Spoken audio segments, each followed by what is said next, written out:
Please go ahead and continue to put your names in the chat. We're going to go ahead and get started since we do have a full agenda for you today.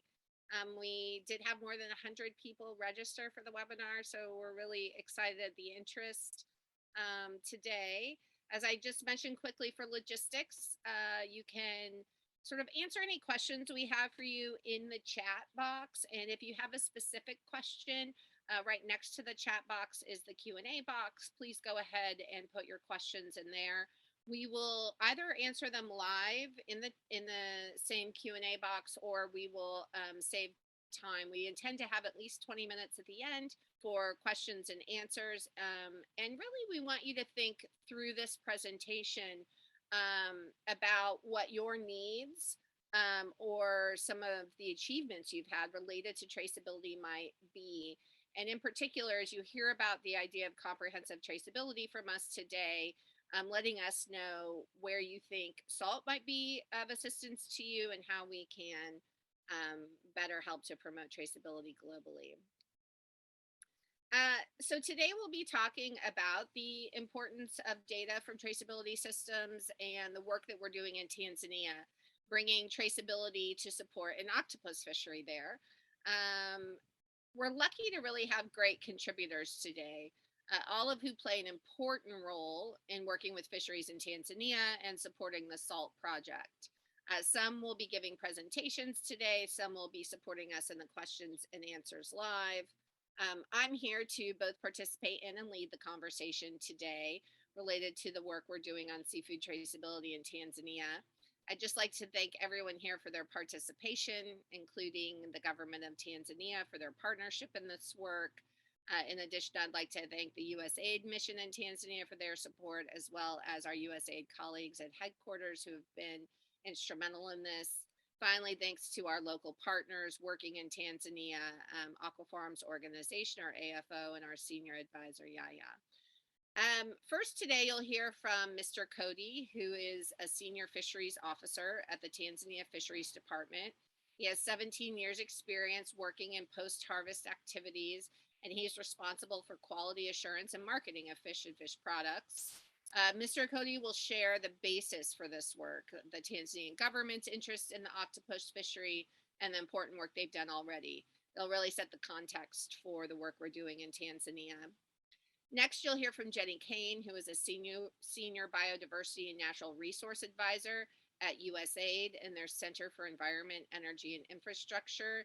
She leads the USAID's engagement in SALT and provides leadership on fisheries and food security, the integration of climate change and biodiversity, and promoting equity and inclusion in the environment sector at USAID. Today, she'll be sharing about the US government's approach and their support for SALT. As I said, I'm the chief of party of SALT, and I'm with Fishwise. I've been leading this effort, and we'll share more about our approach. And in addition, you'll hear from Nina Rosen, who's a program manager at Fishwise, also working with industry to combat IUU fishing.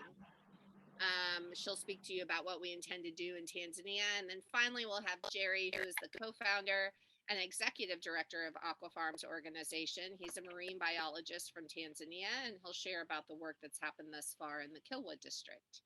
Mr. Yaya Mgawe is a senior advisor to SALT, has more than 35 years of experience in the fisheries sector, providing education and training in Tanzania and other countries, and he's the retired chief executive of the Fisheries Education and Training Agency. He'll be supporting us during the Q&A session today. So if you haven't finished the poll yet, please go ahead and do so. We have actually recorded several presentations today to ensure that there are no connectivity issues, but we're lucky enough to have all the speakers live with us to answer any questions. So quickly, we will see the poll results before I turn it over for Mr. Cody's remarks.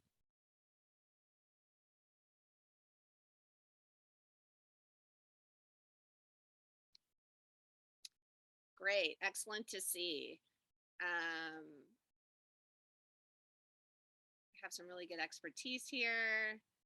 People at varying scales of where they are in their traceability journey, as we call it, and how to use the data. Really interesting to verify legality and regulation for fisheries management. That's excellent. and verification of the product being ethically sourced without labor abuse. Excellent. Thank you.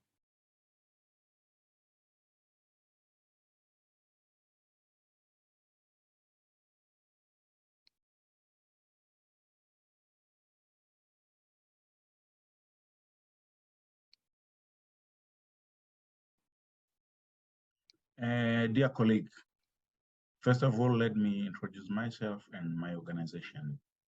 My names are Melchizedek Kodi. I'm working with the Fisheries Division of the United Republic of Tanzania.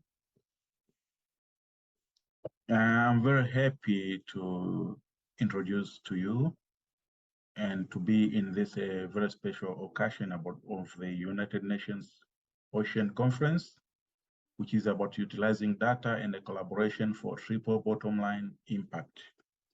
My presentation is about the Tanzania Octopus Salt Project to improve data capture and transparency.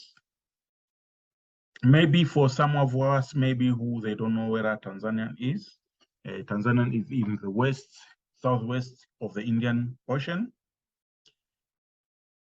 Yeah, we border with Kenya on the north and also Mozambique in the south. And we have, apart from the ocean, also we have some freshwater bodies, the Lake Victoria, the largest, and some other parts. But for today, I'll just dwell with the marine waters. If I start with the Tanzanian fishery at a glance, actually fishing in generality is a very important economic activities for our country. From fisheries, actually, we get a number of benefits. For example, fishing provides about food. So a number of Tanzanians, they eat fish. They can make a number of foods from fish all over the country. And now actually a lot of people, they know the value of fish and they are looking for fish. Sometimes even fish becomes the number one priority as compared to some other sources of protein. Fishing is a livelihood to our community. Fishing is employment to our community. Fishing provides income to the coast dwellers. So apart from the community which is nearby the oceans or whatever nearby waters, actually fishing is a source of revenue to both local government authority and the central government. This revenue is accrued as levy, which goes to the central local government authorities. When the fish are landed, actually there's some small amount of money which is collected to be used by the local government authority, and it helps in the management of the fishery. And also the central government accrues the export royalty, especially when this fish has been for the export market. So there are a small percentage which has to be paid to the government as a return to the resource, which will help for the management of it. If we look at how much the fishing contributes to the gross domestic product, it is about 1.71% as per our statistics for the year 2021. When we look at it more in detail, the fishing is dominated by small-scale fishers. The small-scale fishers actually contribute about 95% of the total landings. We have a number of fisheries, but of all that we have, the one with most economic importance are the sardine, we have octopus, prawns, and lobster. Of the three mentioned, octopus can have a higher rank fishery in terms of export volume. It is the second after sardine, but it's number one in terms of value for the exports. And the main exports of octopus are the European Union countries, a few in the Japanese and the American markets. If we can see the trend of export for Octopus from 2006 up to 2018, as we are looking there, actually the amount was peaking 2008, but it shows some trend of decline, as you can see for 2016.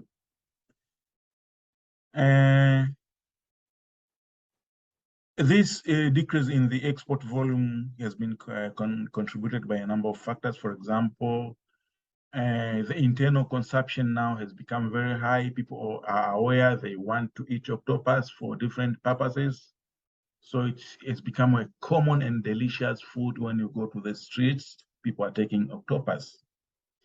But for this, which goes to the internal market, tracing of the quantity and where it goes remains a challenge. Due to that challenge, this necessitates to improve techniques and the methods of data capture.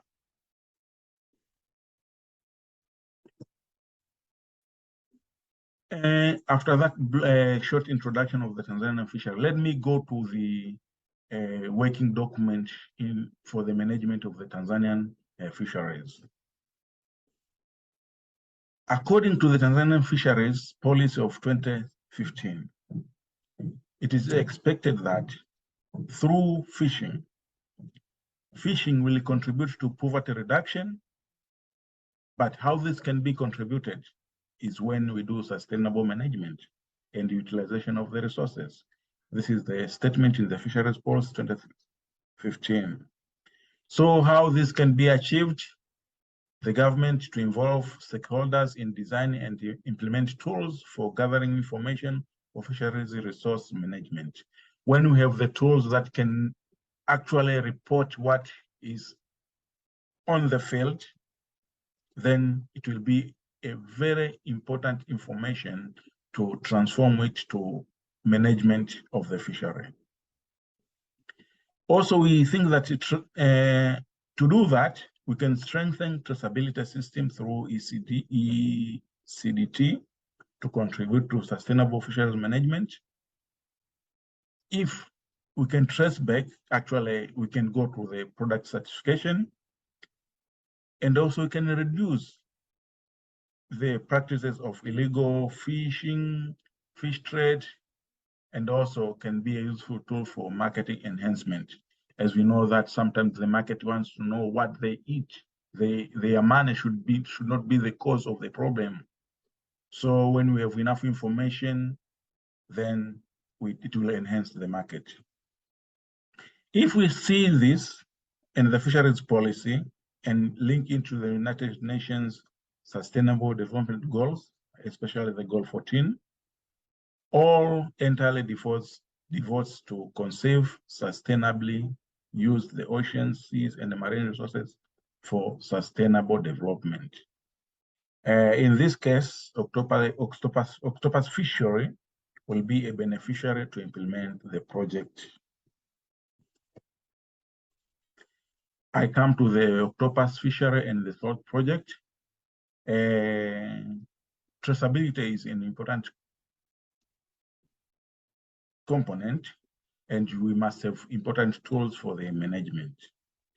If you have a strong traceability system, then this adds credibility, hence bring about confidence in trade, because we can just trace, we can know where the product after being whatsoever goes, yeah.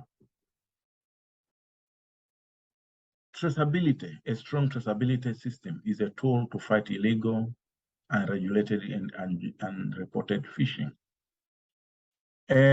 On that sense, it is high time to have a linkage with other actors to modernize fisheries management by taking advantage of innovations, especially the use of the salt and the approach for the data capture and information sharing. In this regard, the United Republic of Tanzania, in collaboration with USAID, joins the Seafood Alliance for Legality and Traceability. In short, they call it SALT. We believe that working together to share ideas and collaborate on solutions for legal and sustainable seafood with a particular focus on traceability. We hope that through SALT project, our fishery, the octopus, sustainability will be enhanced. Data and information, which are very important tool for management, so their capturing and storage will become on their fingertips. Yeah. So with USAID, where are we try to implement the SALT project? Our project will be implemented in Kilwa district. Kilwa district is the southern part of Tanzania, as you can see here. The main fishing villages, as you can see, we have Somanga, Songomnara, you can see here, and Songo. These are the common for the octopus, and we think that through the SALT project, we are going to concentrate our project in this area. So in this area, there are expensive fringing reefs and numerous patch reefs along the coast and the Songo archipelago. Hopeful, our initiative will bear results, and that will later on will scale up to other areas. This area, as I mentioned, provide suitable fishing grounds for commercially valuable species, commonly octopus and prawns, and also finfish. In this area, about 10,123 people are employed in fishing, and more than 3,895 people support their livelihood from fishing-related activities. So it is only in this area. So if we can just do this, and if you can see the number of community involved, it's important that to get them on board on how we can capture information. As of now, what are the current management measures specific to the octopus fishery?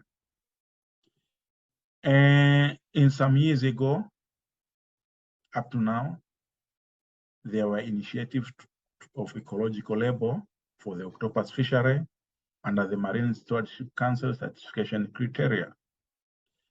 From the Marine Stewardship Council, we have undertaken self-assessment by the use of the assessment tool. They call it MSC BMT tool, Marine Stewardship Council benchmarking tool. We used that tool. It was a key to identify weak areas and initiate improvement projects. Among the projects that we have done, there were management plan. We managed to develop a management plan. It was 2013, but now it's under improvement. So we have a management plan of 2022. We managed to undertake stock assessment of the octopus fishery. We managed to do something about spatial and temporal evaluation of the octopus catches relative to ecosystem components.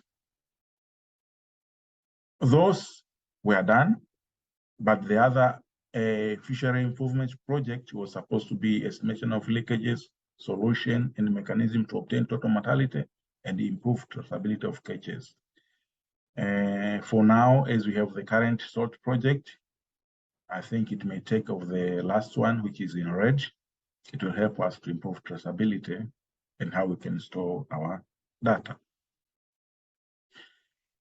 If we go to the field, what has been done so far? The community in these areas by themselves agreed and follows all of the procedures, and they started closure. They started temporary voluntary seasonal closures of octopus, and this has been practiced in Kilwa and Mafia district in the Tanzanian mainland. Apart from this, even some other areas in the north, they know it, and actually they are eager to start practicing it. So as I said before, the community willingly agreed to closing fishing in some areas, set the rules, agreed on how to monitor, and started implementation, closing, capturing data before and after. Then after closure, they also capture data, go and check what is going on within the waters, and collect all important information by themselves as a community. Through the closure, a good catch was reported during the opening days. A good example is at the Songomnara, which is in Kirwa. So they got about, after one opening, they closed a reef, which for themselves, it was not reproductive. So after the opening, they got about 2.5 tons, worth about 4,981,000 United States dollars. Songo, they got about 82,140 kilograms, worth 160,85,000 United States dollars. And when we go to Somanga, they got about 8,925 kilograms, worth about 19 United States dollars. As you can see, and when you try to compare with the number of people within that area as mentioned, if you can divide this, how much an individual by himself earn, you can see that within short time, the community managed to get money, a good money, and also they involved in the protecting their fisheries. But this money does not go to the community only, it also goes to the village authorities.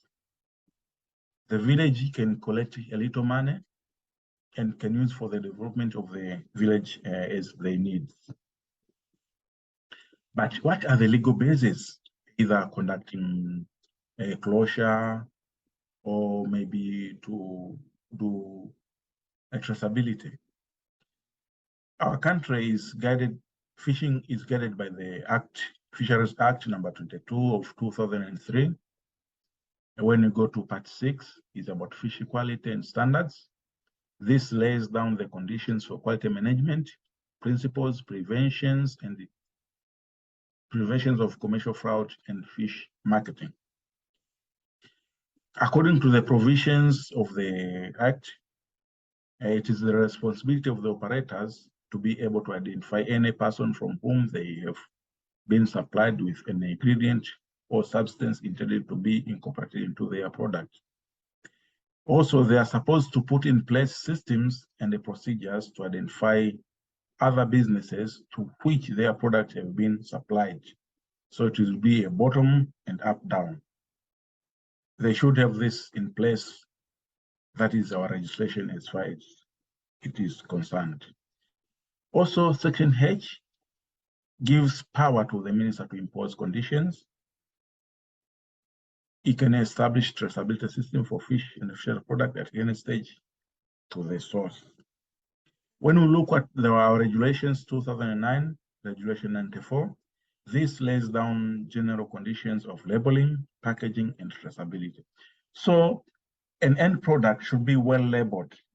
And how should be the package to be used? The label should involve all the information, the fishing ground, maybe the processing date. It should be displayed on the label and the name of the product. So these are important elements to reach about traceability.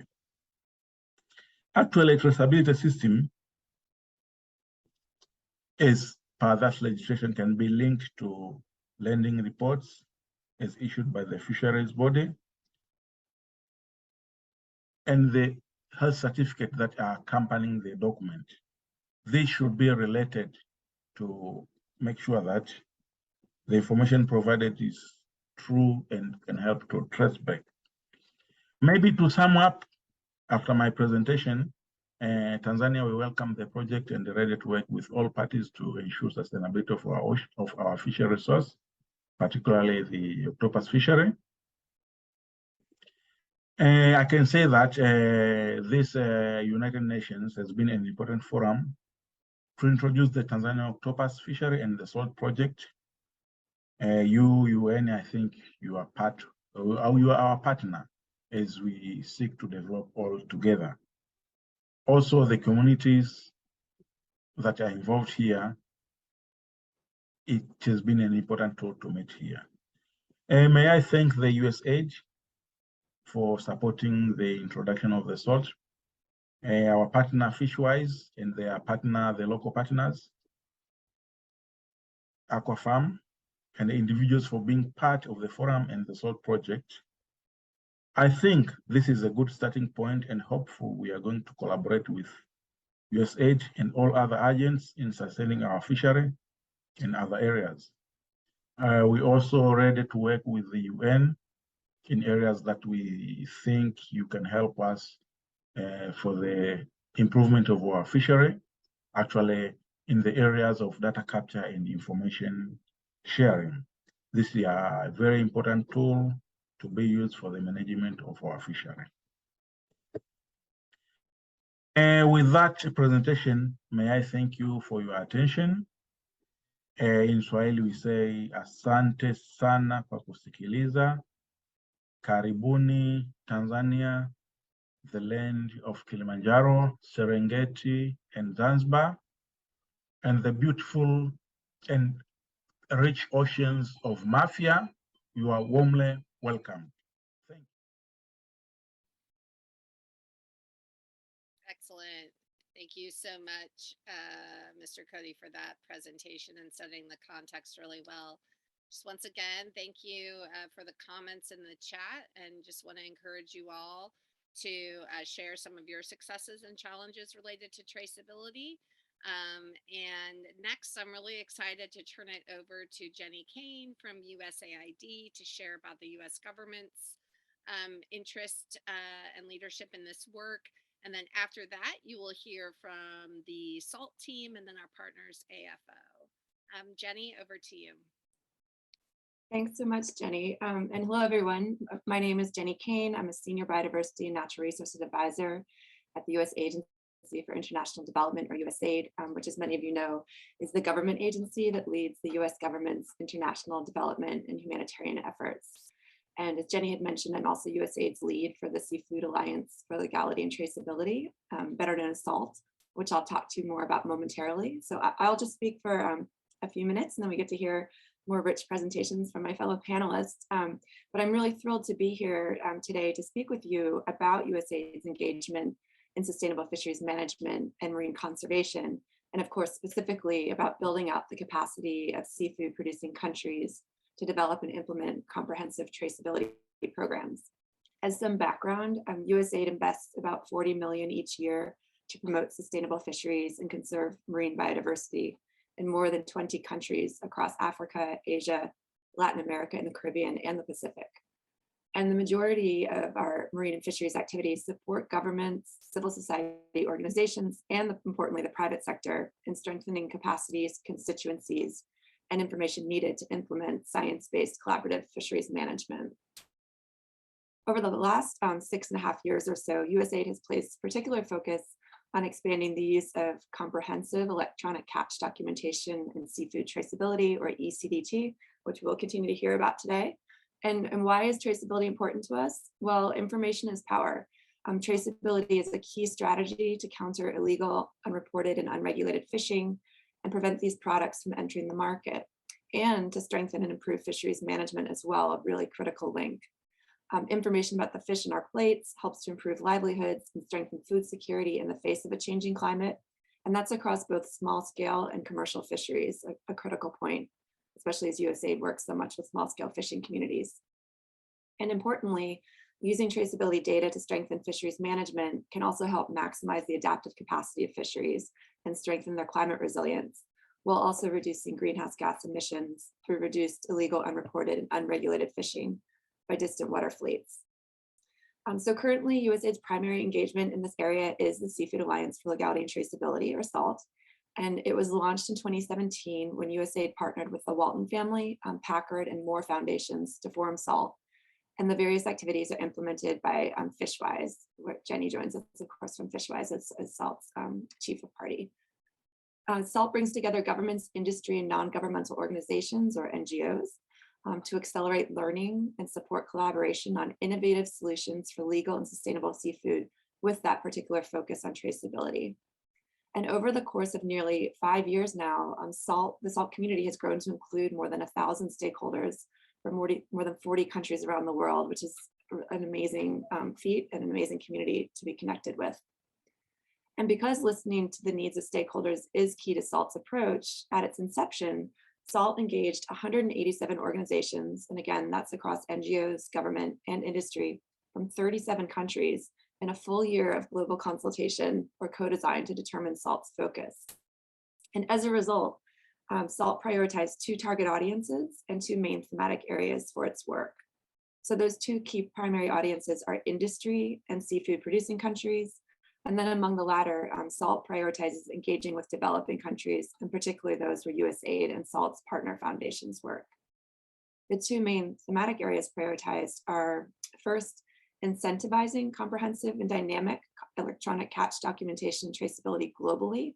And that includes mapping barriers to uptake and return on investment for comprehensive ECDT.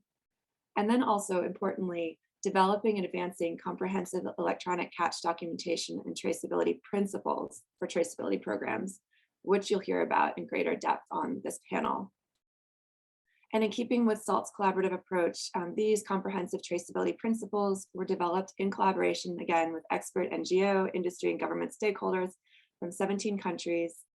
And what do we mean by comprehensive? Well, we mean traceability programs that can have economic, ecological, and social benefits. So that's really the triple bottom line that we're talking about. And more specifically, that means that these programs can help identify and prevent illegal and mislabeled products from entering markets, which enables countries to comply with national, regional, and international seafood regulations and import requirements.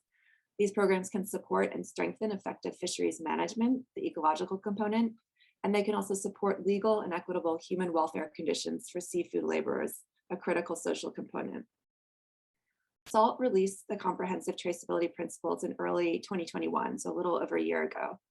And they are intended for use, again, by seafood producing country governments, and they, being the principles, identify a minimum level of best practice guidelines that producer country governments should consider when designing and implementing ECDT programs to achieve those ecological, social, and economic benefits. The principles are high level and flexible so that technical solutions and implementation strategies can vary to reach identified goals, and they apply to all wild harvest species and supply chain scales within producer regions. So again, encompassing of those small scale and commercial fisheries. The principles have been translated to Spanish, French, Vietnamese, and Bahasa, and are accompanied by an online tool to support their implementation, which is called the Pathway to the Principles. And that pathway lays out steps for applying the principles across 3 phases: initiate, design, and implement. It's really important to note the principles and pathway are not prescriptive about the standards, technologies, or regulations that should be chosen. They are guidance for relevant elements to consider and the appropriate time to consider them. Currently, SALT is supporting the uptake of the principles by seafood producing country governments, such as the governments of Indonesia, Vietnam, Peru, and of course, Tanzania. And so today you'll have a chance to hear firsthand from SALT's collaborators in Tanzania about all the good work that they're doing. We've already heard a great presentation from Mr. Cody. So we're also very excited that we'll have a chance to hear from all of you about your needs and successes related to seafood traceability, and especially needs for developing and implementing these comprehensive programs that provide ecological, social, and economic benefits. So as many of you already are, I really encourage you to be active in the chat and during the Q&A. And I look forward to the discussion and greatly thank SALT and my fellow panelists for this opportunity to collaborate on such an important topic. Thanks so much.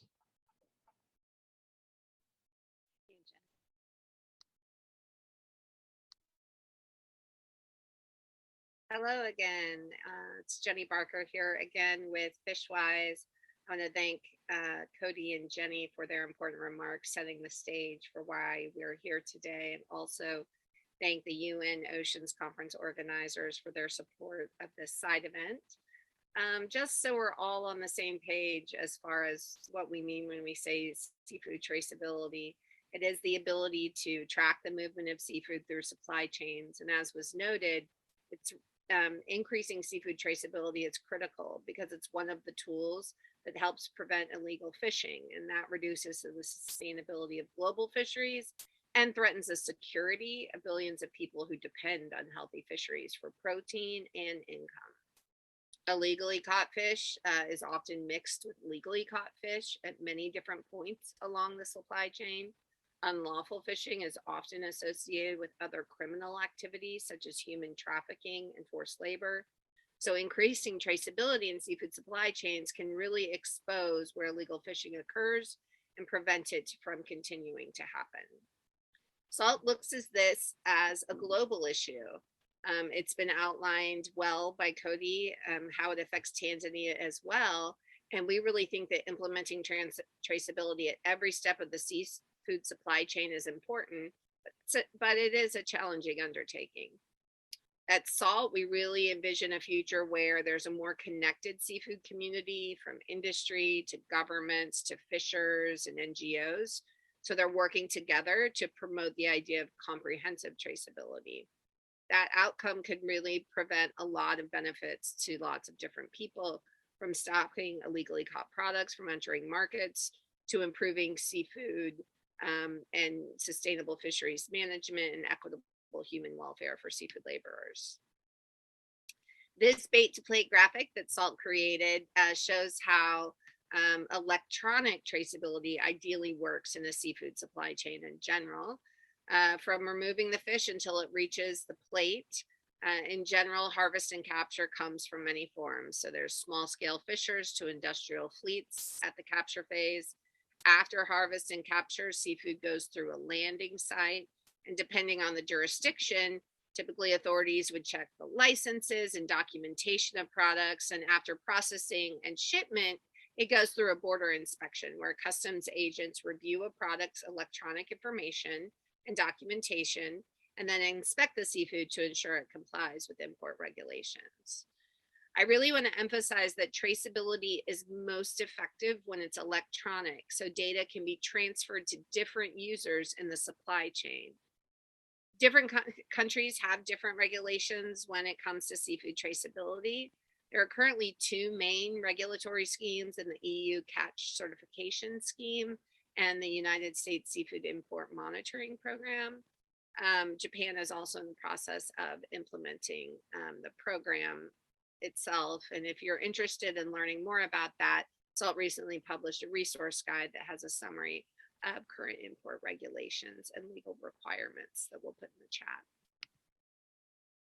SALT is a 6-year contract, and our 4 objectives are here: to expand accessible, interoperable, and electronic catch documentation, or you'll see that is ECDT, for wild capture fisheries and aquaculture; to increase the capacity of seafood countries to adopt those types of programs to enhance fisheries management; to incentivize the capacity for seafood industry to adopt these traceability programs; and finally, to identify ways in which implementing these traceability programs can support human and labor rights for seafood workers, their food security, livelihoods, and well-being overall.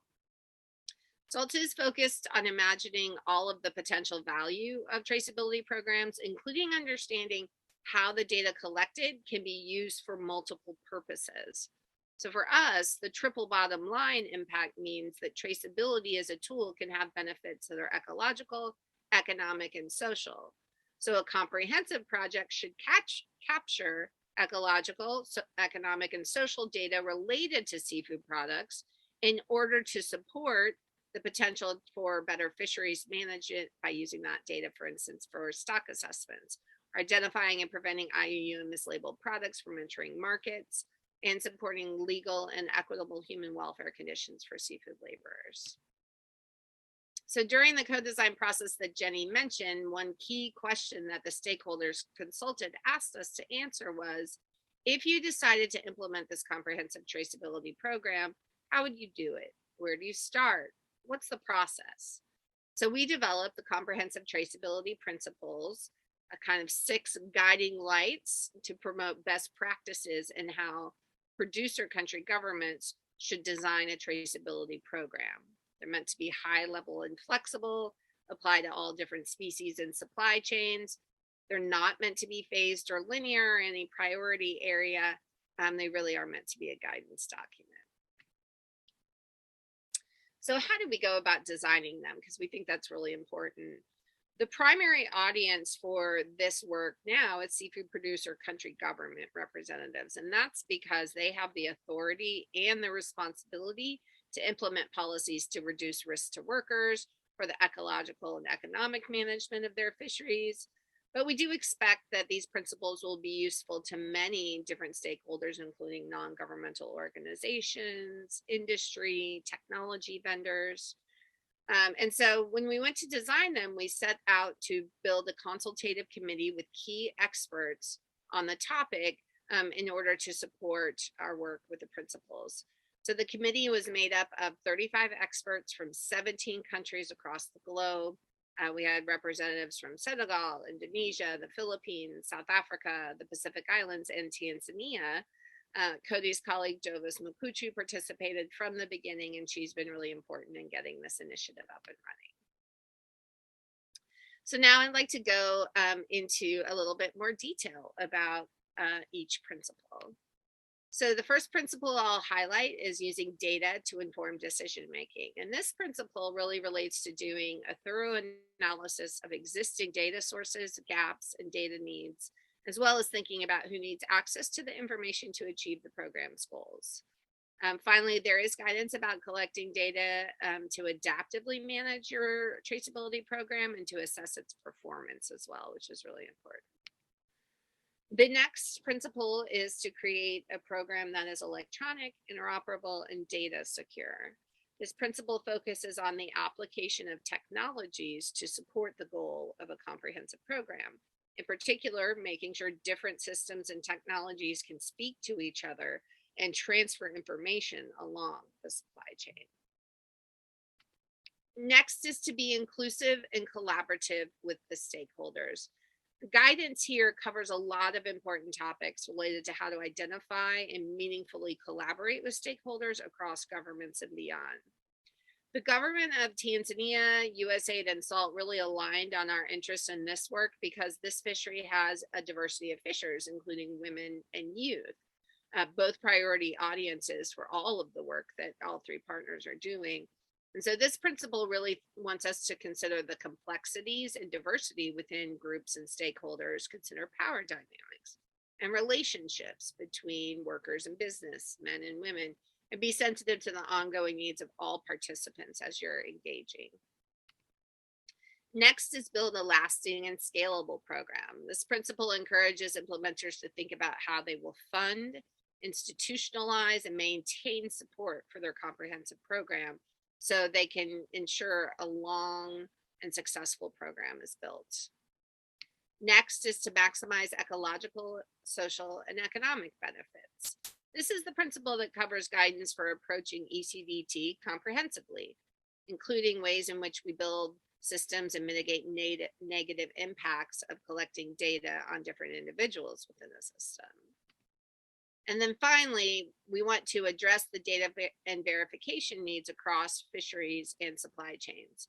Every producer country and fishery will have a unique set of needs and challenges. So this guidance relates to navigating those with sensitivity to verification and other elements. But then we said the principles probably just weren't enough to help people do specific implementation. So we needed to develop the pathway to the principles. The pathway is really guidance for how to meet the principles. The pathway makes the principles actionable by laying steps out and applying them when you're administering or trying to implement a comprehensive traceability program. It's broken into 3 phases: initiate, design, and implement. This way the users can find guidance more closely aligned with where they are and when they're starting. It's not meant to be prescriptive about standards, technologies, or regulations that should be chosen. The principles and pathway really aren't a new standard. They are just guidance. But that guidance is really important. And so we took the time to look through a number of best practices documents, from FAO guidance to the WEST principles to USAID experience, to identify what was most accessible with certain methods of harvest or in certain regions. And so we put them all together in this place really to be a way in which we could put some of the best guidance together with the best steps in order to support people on their traceability journey. We know that this will never be totally finished because this work continues to evolve and we'll continue to learn more. And so we look forward to continuing this work and hearing from you about your experiences with traceability. So now I'm going to turn it over to Nina Rosen, a project manager on the Tanzania project at Fishwise, to introduce that work specifically. Thanks so much.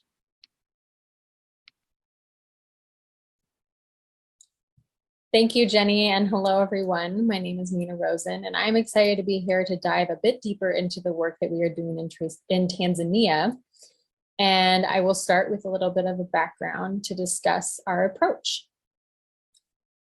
And it is through a collaborative approach to meet the needs of Tanzania's Ministry of Livestock and Fisheries and the interest of USAID that this project will work to improve transparency through seafood traceability by applying the comprehensive traceability principles to a small-scale octopus fishery in the Kilwa district. This project will be executed through the support of the people we have on the panel here today, as well as industry and community stakeholders.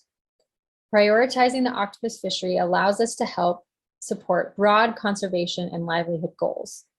Although this project has a specific goal to improve biodiversity conservation and fisheries management in Tanzania, SALT will use the learnings from this project as well as others in the Latin America and Caribbean region to improve the comprehensive traceability principles and pathway guidance for future users.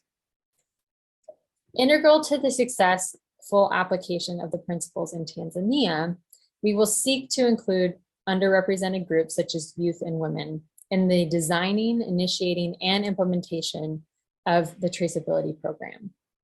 Women account for 30% of octopus fishers in Tanzania, and the considerations of women and youth are critical because traditionally they have harvested octopus by walking the intertidal zone during low tide.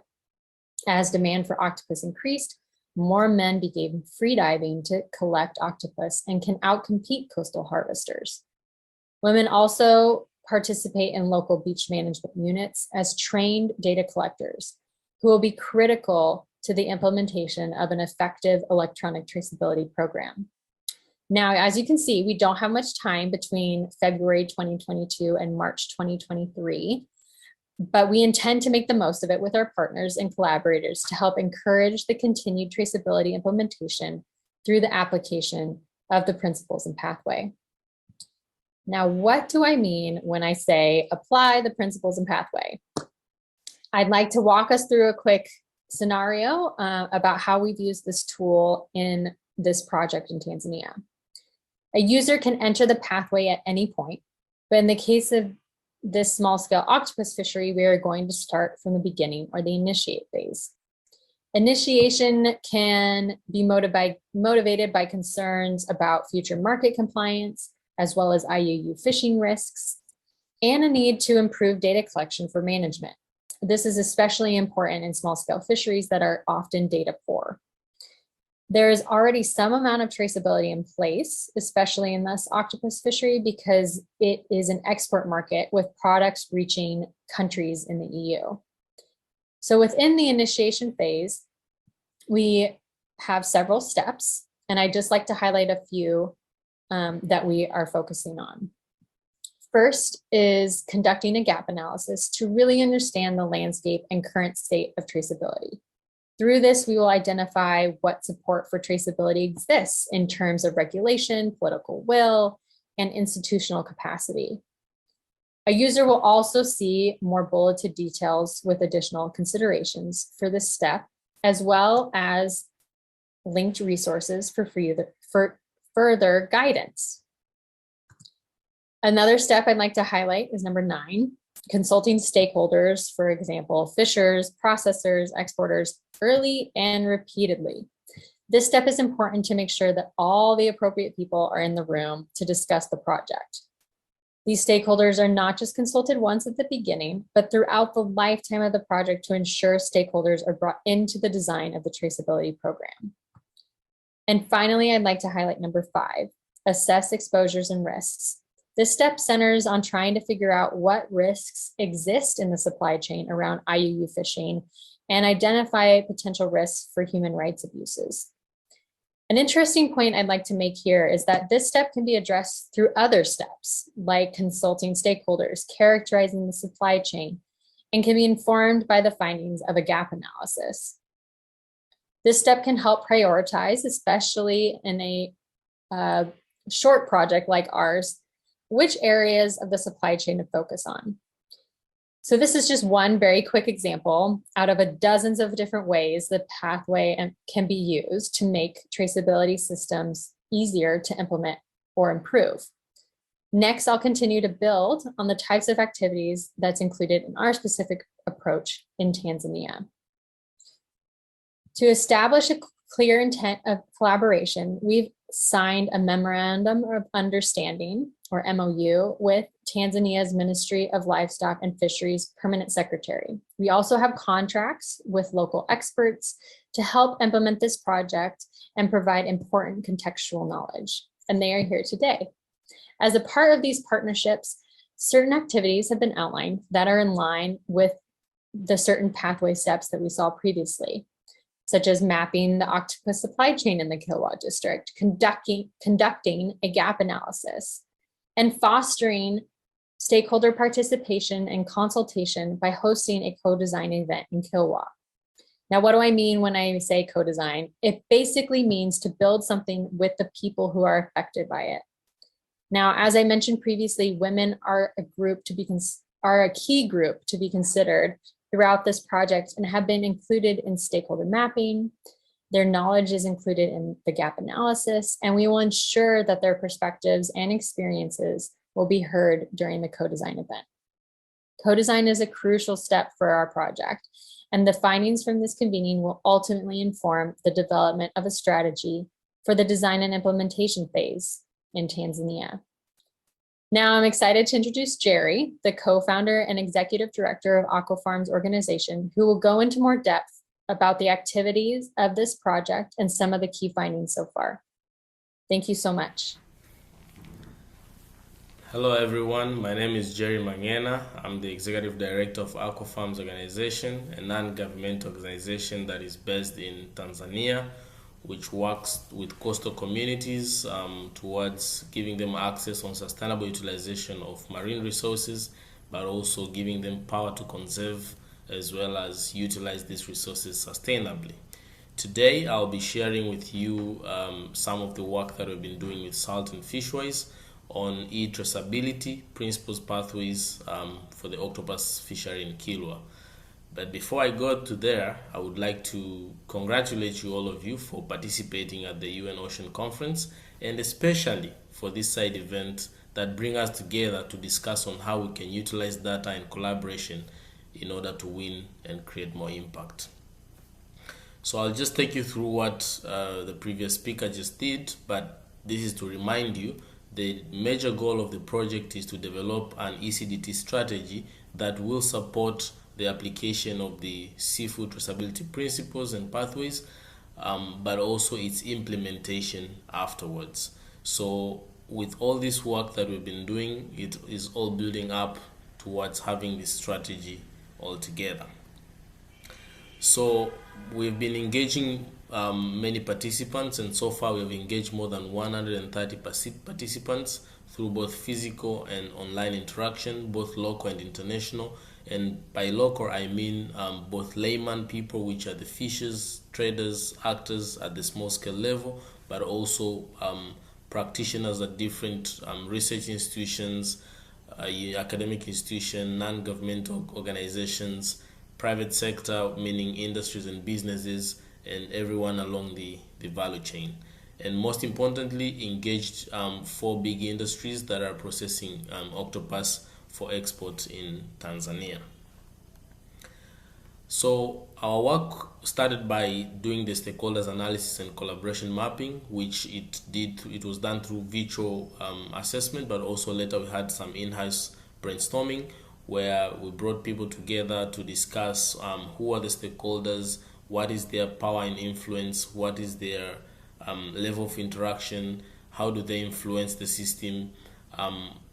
By the system, I mean the ECDC system, but also the presence of the octopus fishery at Kilwa.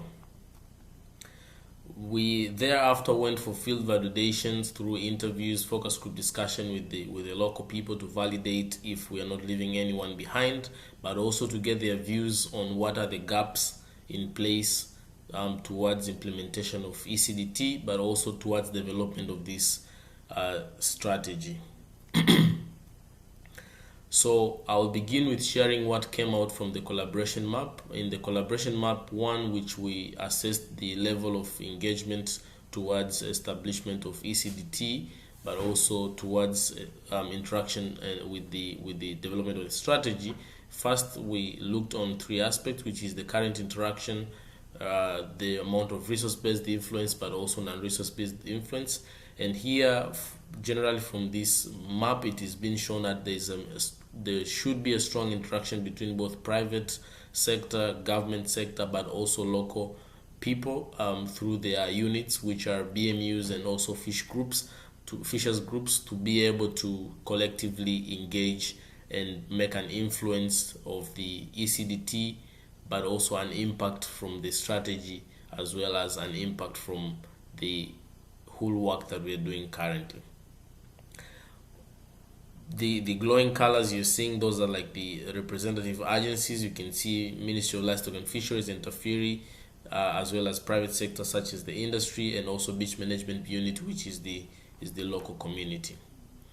For map number 2, I looked at the communication initiative, what exactly and who should we communicate to, and this was dependent on the level of awareness on ECDT, level of interest on ECDT, and willingness to support and or adopt the system.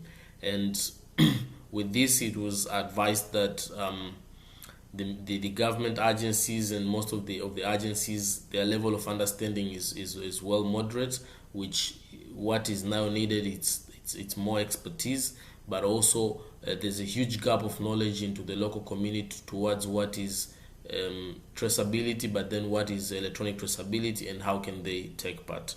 So most of our work towards interaction and education and outreach will be centered to the glowing areas, but also reaching other groups. Towards the power influence matrix, so we conducted to see which stakeholder have what level of interest, but also how can they influence the system. And we noticed that buyers, traders, beach management unit, some agents of the government such as Ministry of Livestock and Fisheries and Fishery, and some of the few industries have high interest and high power, meaning these are ones that we should manage closely towards the establishment of the ECDT strategy, but also afterwards the project towards implementation of the ECDT in Tanzania. But also the ones with high interest but high power but less interest, these are the people that we need to keep satisfied, because they are key drivers. They can highly influence success and failure, but also they are the ones that we should make sure that they're being satisfied in a way they can keep on contributing towards this. And then the ones that are on the bottom right are the ones that are of high interest but low power, and these are just important to keep them informed, because them being informed is much more enough, because they will keep on bringing in resources and support towards those areas. And then lastly is the ones that have less power and less interest, and what we have to do is to monitor so that they do not disrupt the whole system. So for gap analysis, what we did, we assessed what are the existing catch documentation and traceabilities at Kilwa, and then assessed what are the gaps to reach the comprehensive electronic traceability, as well as application of the principles and pathways of ECDT, and then how can we bridge this gap. And all this now together brought together the strategic objectives that will come in place into the ECDT strategy. So the current drivers of ECDT in Tanzania, especially in the octopus fishery, it's first the increasing of exploitation of octopus in a data deficiency fishery, which it gives us a curiosity of, are we actually going to fish this for a long period of time, or it's gonna be a clashing thing? So that gives us the reason of why we should do and get into ECDT. But also the overfishing that has been reported in Tanga, Mtwara, and Jibondo areas, but also a need to unlock new markets and new customer demands while maintaining stewardship and sustainability of the ecosystem. But also the more than 10 years work that has been done by Fishery and the government and other stakeholders towards certification of this fishery, which is almost on 80-90% now success. It's very, very important. And lastly, it's the willingness of the government to work with everyone towards establishment of ECDT. All these have been the drivers of why ECDT is coming in place. Now, also the national instruments. We have national instruments that are already, not directly, but are already supporting, like the Fisheries Act and the regulations have things and act that are principles that are pushing towards electronic traceability, which is, for instance, licensing of fishes, registration of fish vessels, issues around permits, but also involvement of beach management unit in monitoring, control, and surveillance, as well as limitation of size of octopus capture, and many other. So all these together being accessible, but also being put in place to reduce the illegal practice of fishery in place. So the current state of catch documentation and traceability in Tanzania is that there's a mixture of paper and electronic documentation systems, and most of the data right now is being collected by boat captains, which is usually the information obtained just for them to collect their taxi, because they are offering this service as a taxi. But then that information also goes to the trader, which also is the buyer of the fish, because they need to record, to keep records of their catch, as well as what fish are brought, as well as how much do I have to pay. But most of this information is usually collected for temporal purposes, used for payment, and after that it's being thrown. But also information collected is usually total catch, name of the fisher, very, very limited. But then these also people are good entry points, because they are already practicing it in a tougher way. But then bringing electronic traceability can assist into their work. Even industries themselves, they collect and document their work into Excel files, and then later they share to their main offices from their collection center. But then this information is usually just around the economy, but nothing around social welfare of the people who are doing the work, nor the sustainability of the biodiversity in the area. So the picture at the right, it just shows the flow of supply of octopus from the Kilo octopus fishery, and how it's being distributed across different actors in the chain.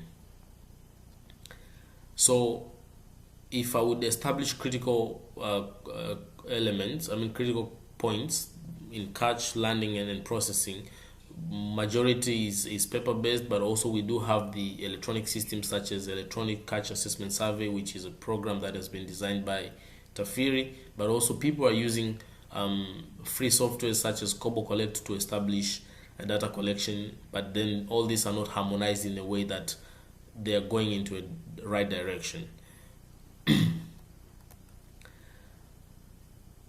So the current ECDT, as I said earlier, it's by the ECAS, for instance, it's being used by the BMUs to collect this data, and this data goes to Tafiri, and Tafiri now utilizes this data to establish more information. But then the information captured is usually about the name, morphometric data, but also this work is usually voluntary, done by the communities. But also for Somanga, for instance, they've been using the Kobo Collect, and this Kobo Collect is not being used in octopus fishery, but in other fishery, but it's a sign of people willingness to get into electronic systems.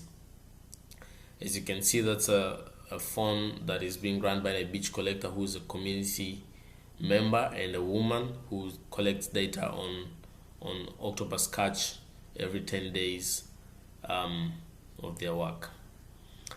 Yeah. So the challenges of the current catch documentation and traceability, first of all, is the limited understanding on traceability itself, but also electronic traceability, both for intellectuals and laymen, but also most of the existing systems of catch documentation, they do not capture the key elements that are needed. So that is another challenge, but also it does not completely record any social welfare issues like labor, fairness, and issues around that gives a human being their right.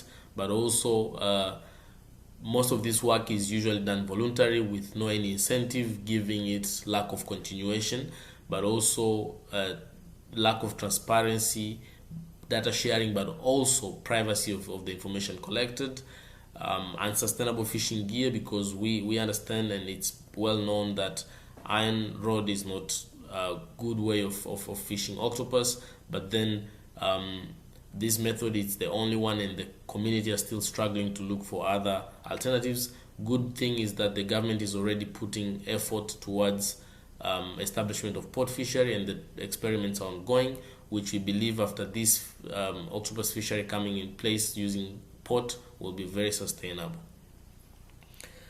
And just lack of cooperation between actors in data collection. So, the research institutions are collecting data, NGOs are collecting data, and all these data are just being collected without any synergies, and then at the end of the day, it's the waste of resources and lack of shared vision.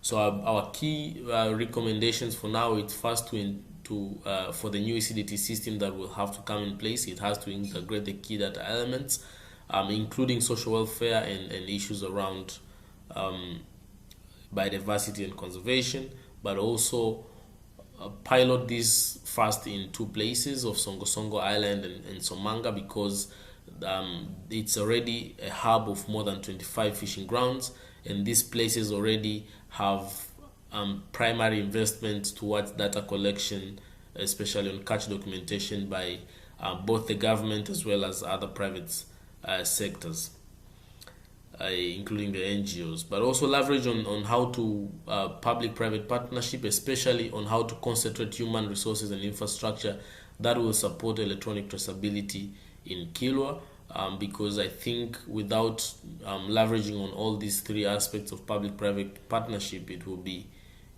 difficult to move forward. But also both captains and agents as well as traders are good input to collect this information, especially at the ground level, because they actually influence a lot of the decision of fishers, which eventually will be shared down along the supply chain. So a potential entry point for ECDT is that, but also during the process of developing strategy, it's very important to come up with how they can play a major role in doing this. So it's electronic traceability in the hands of the people, in the hands of the ones who are actually practicing fishing of the octopus.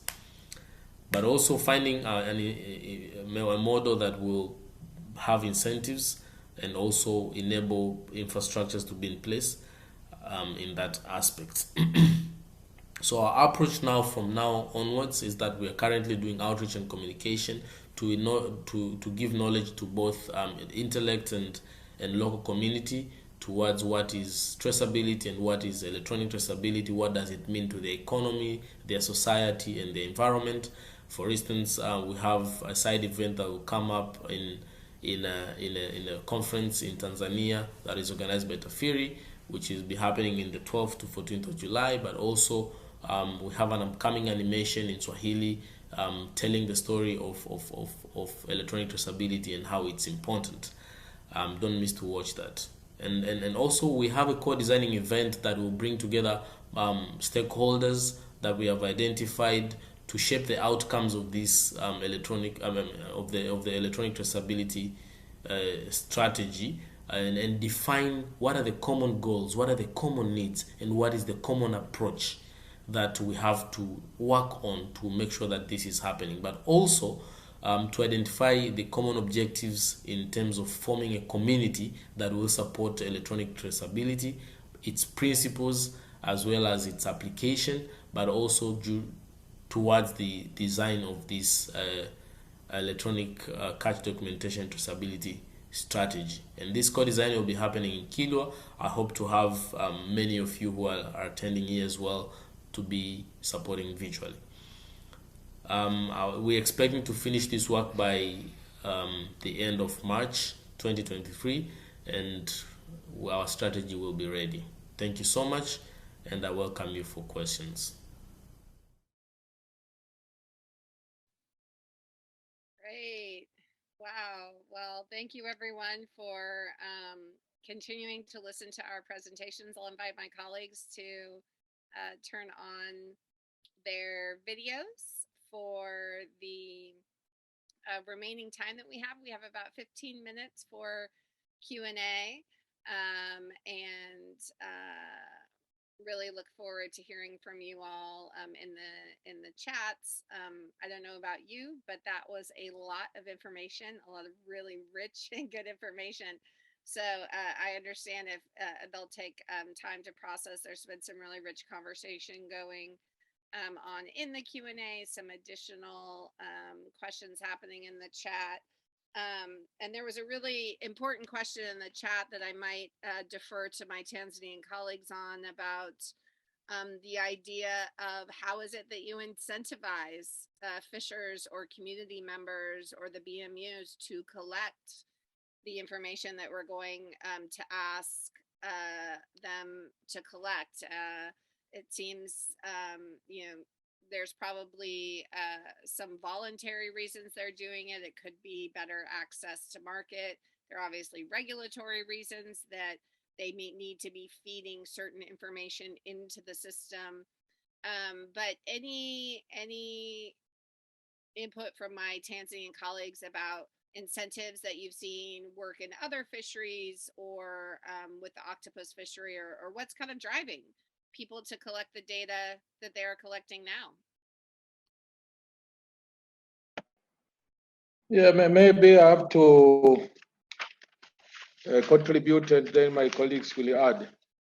Actually, we can call the current system as voluntary, but BMU has got a mandate to collect part of the resource land. When they collect the resource land, then they have a certain percentage. For instance, if you get it to Kilwa, Songo, Somanga, and the other places, those who are fishing for octopus, normally they sell at an average of 5,000 shillings per kilogram. And out of the 5,000 shillings, 500 goes to BMU. So BMU has an incentive to collect. So this is the system which has already for improvement and all these kind of things. And I think this kind of arrangement will motivate the BMU to continue collecting data with this new arrangement.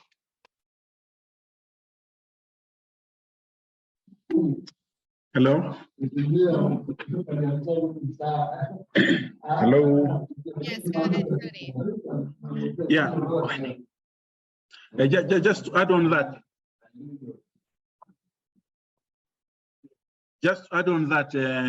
Jenny, the BMUs actually, when they are practicing closures. Before a closure, actually, they collect some of the data that is important for them to guide them on the closure. So apart from the normal data is collected by the fisheries department, before implementing closure, they have to collect some of the information, the data that they will be useful for them to assess the impact of their closure. This data refers from the state of the reefs and also the catch, and they can compare catches before closure and after closure, and maybe the nearby areas for which it has been closed, what are the catch? So that is what they are doing for the data. So in that case, BMU are collecting data and they use for the for themselves for the guidance and also for the management of the resources nearby them. Thank you. Great. That answers a previous question as well about how the data is shared among different stakeholders. There's another interesting question in the Q&A around if we're creating electronic or digital traceability systems, what if fishers don't have devices in the field? How will that data reach the necessary users? So I wonder, yeah, Jerry, Cody, anyone about maybe who some of those aggregators are. I think you referenced boat captains, Jerry, are collecting some of that data, and they have phones usually, but would love to hear your thoughts on that. Yeah, thank you so much, for the question. The most important aspect that we've been currently doing is first to identify what resources are available, who has what knowledge, and what are the limitations in terms of technology. And then in this September, we will all together sit and discuss what are the entry points and how can everyone take part into this. So during the co-design process that is coming up, we are making sure that we are bringing aboard views from these people who don't have devices, so that we can both think on first, how can we do it, but also on the sustainability, because you might think giving them devices might be one of the solutions, but then its sustainability won't be as far as to last even for a few months. So coming up with a collective strategy and plan together is what we are looking for. So a direct answer to that for now, I can say we do not have it, but then we are collectively looking out to have these views from everyone during the co-design that we will have soon. Sometimes it's quite challenging in small scale fisheries, but then that is why we are in this process, so as to ensure inclusion and make sure that these issues that might bring faults, such as technology, have been taken into account clearly, and everyone has contributed, and the solution that comes is also practical. Yes, thank you.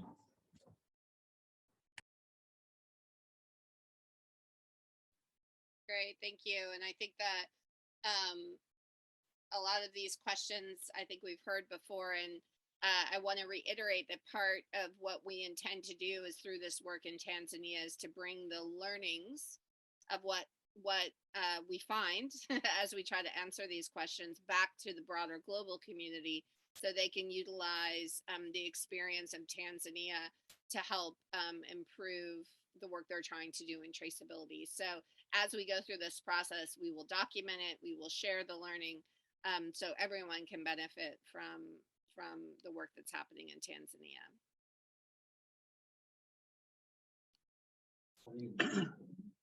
Jenny. Yes, please go ahead, Cody. Yeah, maybe to add on that, as you said, that maybe we will be barred by the use of technology. What will be there to support the use of technology? As I said before, we as a government, we encourage and we welcome the technology. The challenges are to be solved so that we move from the paper-based to modern ways of collecting information. So we can capitalize on the challenges to make improvement. So we hope through Octopus project, maybe later on can be scaled to some other fishery and also to some other countries. So the innovations are welcomed and they are important for to make sure that we have information well collected and well stored for the use of the management of the fishery and for the sustainability of our fishery. So that is what I can say for now. Thank you. Great, thank you for that. Samantha has asked in the chat about a proliferation of the sort of technologies or tech fixes, as she put, such as the genetic tools and barcoding. We've been talking with some colleagues who have looked at different genetic tools and mapping for different fisheries, blockchain, and she's asking, how realistic are these tools? And what do you recommend researchers consider as they work on developing these type of tools? I'll just quickly say part of what we have said as SALT is we think there are actually a lot of technology tools, right? And the question is, technology is no longer the barrier, I think, that it used to be. And so the question is less, what specific technology do you use? And more, we advocate for a really intentional, inclusive design along the way to figure out precisely what you need in a traceability system, then to identify the technology to go along with it. But to your point about research and those different technologies, they're a really important stakeholder to be part of these co-design events that we're talking about. So to incorporate them early on in the conversation, so have some of those researchers looking at the genetic coding that they've been working on, how could that potentially benefit these communities, and to bring them into the conversation and hear from stakeholders, I think would be a really valuable exercise. So it's something we're considering when we're developing the list of people we want to include in the co-design, is what are some of the different vendors or different types of technology that could be useful based on what everyone in the room decides they need out of a traceability system first, and then find the technology to fit what they need.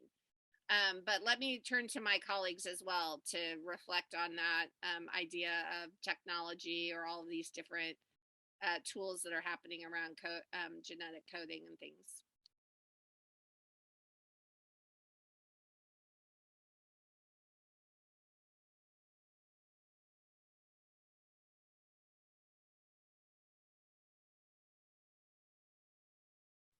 Great. Hopefully that answer was sufficient. I mean, look, we have a few more minutes. I wanted to look, Lindsay asked, how would you measure the near-term and long-term success or impact of this project? Great question. Colleagues, do any of you want to reflect on it? And if not, I will do my best.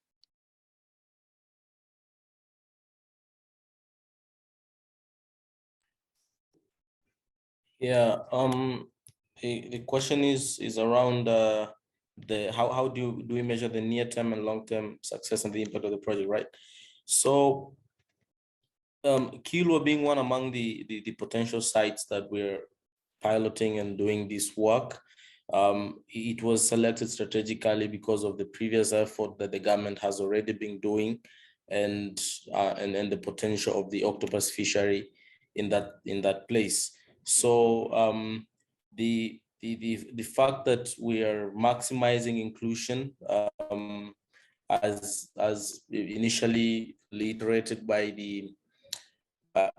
during the process, it's very important that we are taking into account that. And now in the process that we are definitely collecting feedback on how people are feeling that they're being included. But furthermore, during the events that are coming along, we are making sure that there are collective ways into which we measure the success of every deliverable that is being put in place. For example, let's say on the concept of outreach, and how much are we reaching all these different audiences to learn and understand the concept of traceability, and that actually marks now as a step towards general inclusion of everyone in the process. Remember the steps that Jenny presented earlier. We are now in the very early stage of among the 3 stages, and there's not so much to put in place at the moment, but then it's now like setting up a road that will now give us the long-term effects of the work. So during the design phase that will come after this, it's actually now when we could now create the long-term successes and goals out of it. So it's very initial stages, and in these initial stages, the whole point it's about creating maximum inclusion, people to deeply understand what is happening, but also to feel that they're included, to own the whole concept of traceability and feel the direct benefits to their lives and to their community in general.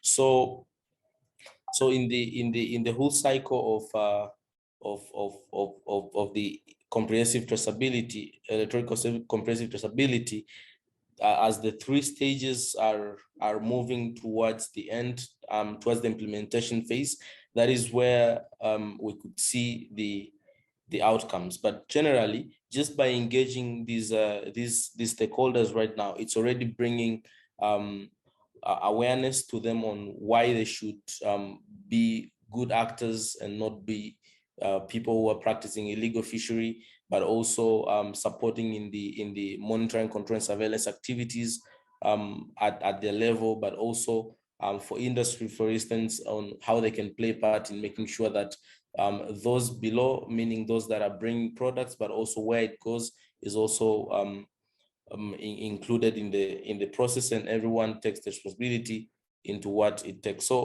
So just to make it short, we can definitely measure the very near successes, but for the long-term successes, I think it has to go from the next stage of development of the ECDT in the country. Thank you.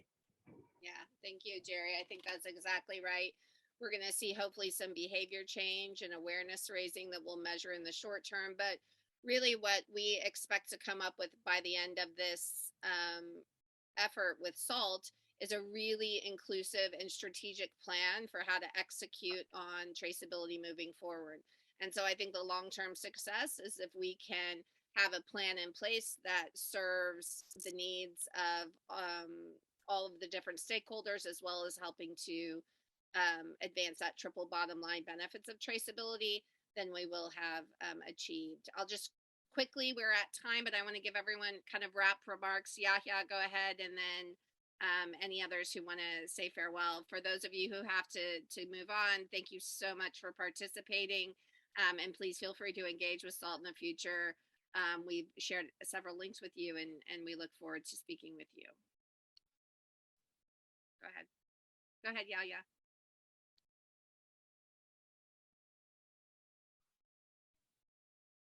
Like he may be frozen. To add that the ecological. So if we achieve the social sustainability, the economic inclusiveness, and ecological sustainability, there will be there. So there are parameters that you can use to get there. Yes, great. Thank you. I agree. I think that if we're able to affect all 3, we will be successful. Any final reflections? Go ahead, Cody. Yes, there's an issue about the sustainability of the new system. Actually, the sustainability will depend on how much, as Jerry mentioned earlier, how much we involve stakeholders, how knowledgeable are they? If they are knowledgeable, then they'll be ready to accept it. But when it comes maybe to what are the tools for the implementation of the electronic catch system, that is something else. But the government shall have to make commitments so that the advanced modern ways of collecting data can be used. But this may need maybe specific training to people at the statistics section in the department, and which may also go further to the district level and up to the village level. So through that, through knowledge and how the community are aware and how they accept, then actually I'm sure that this will be sustainable. So that is all about the sustainability of the system. Great, thank you. Jenny, I'll let you have the last word. Yeah, I'll be very brief. Just want to thank everyone for joining and really thank our panelists. USAID is tremendously excited about this collaboration and echoing the points that you all made. You know, more than the technology, it really is the collaboration, as you were just saying, Mr. Cody, around engaging the stakeholders. So really happy to have that message getting out wider and for all this great work that you all are doing. So thank you. Great. Well, thank you, everyone. Thank you for the participants who joined us today. And thank you for your thoughtful questions. We will keep you informed as our work progresses and share the learnings. And we also hope to engage with you on broader SALT issues and the principles and pathway. If you have any questions, please feel free to reach out and we can connect you with the panelists as well. So thank you, everyone. Please have a wonderful afternoon. And thank you to our panelists again in the UN Oceans Conference. Thanks, everyone.